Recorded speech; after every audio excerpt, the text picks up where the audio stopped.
Salut tout le monde, c'est MrPlay et aujourd'hui on se retrouve pour un top 9 des Pokémon non légendaires les plus forts.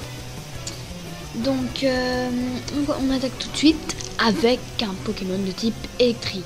À la 9ème place on retrouve donc Elekable, donc un Pokémon de type, enfin le Pokémon de type électrique qui a la stat d'attaque la plus élevée de tous les Pokémon électriques mais non légendaires, parce que sinon bien évidemment c'est Zekrom, hein, celui qui a la stat d'attaque la plus élevée.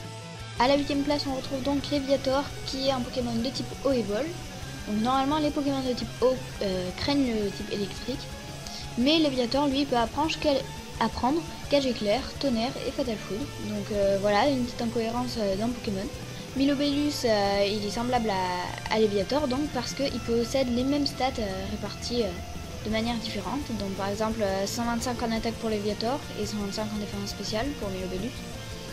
Et ils ont tous les deux l'évolution de Pokémon décrits comme faibles, donc par exemple Magikarp pour Léviator.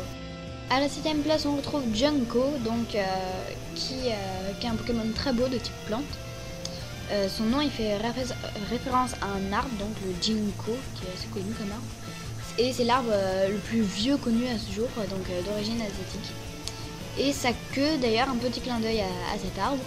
Sa queue c'est le résultat d'entrecroisement en fait des feuilles de cet arbre. À la 6ème place on retrouve Gardevoir, qui est un Pokémon très beau de type Psy, qui est la dernière évolution de Tarsal. Il ressemble étrangement à un être humain, mais pourtant il fait pas partie du groupe humanoïde, et il ressemble à une femme, mais pourtant il existe des Gardevoirs mâles. Dracofeu, encore un très beau Pokémon de type feu et vol, il est droit lui aussi à une incohérence. Il n'est pas classé comme un Pokémon dragon malgré son apparence de dragon et son nom évoquant le dragon. À la 4ème place on retrouve Tyrannosif, qui est le seul Pokémon à ce jour à avoir une telle combinaison de types, donc entre autres roche et ténèbres.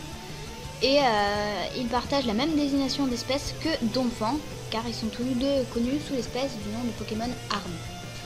Le Tyrannosif d'ailleurs du film 4, il a le même cri que Dalga et Palkia dans les films 10, 11 et 12. À la 3ème place on retrouve Loclas, un Pokémon de type eau, qui à la base était représenté avec des dents, mais ça lui donnait des allures de monstres marins. Et comme les Pokémon sont pacifiques, ils ont décidé de les retirer. Il est capable d'apprendre la CT Lance-Soleil dans les premières versions, rouge, bleu et jaune, mais il n'est plus capable de l'apprendre à partir de versions or et argent. À la 2ème place on retrouve Karchakrok, qui peut apparemment voler à la vitesse du son, mais pourtant Rocarnage, qui a une vitesse inférieure à lui, peut atteindre Mach 2, donc soit 2 fois la vitesse du son. Cette phrase fait aussi référence au fait qu'il puisse voler, pourtant il connaît ni vol et n'est pas plus capable de l'éviter comme Kyogre ou les autres Pokémon en combat. Enfin, à la première place et dernière place de ce classement, Dracolos, donc de Peter du Conseil des 4 de la première génération. Il possède l'attaque bouclier, mais apparemment il est incapable d'apprendre cette attaque légalement, ou en tout cas par le jeu. Il est plus petit aussi que sa préévolution Draco, donc encore deux incohérences à propos de Pokémon. Et voilà, c'est tout pour ce classement. N'hésitez pas à me dire ce que vous en avez pensé en commentaire. N'hésitez pas à liker cette vidéo et à vous abonner à la chaîne, ça me ferait vraiment plaisir. Allez, bye tout le monde.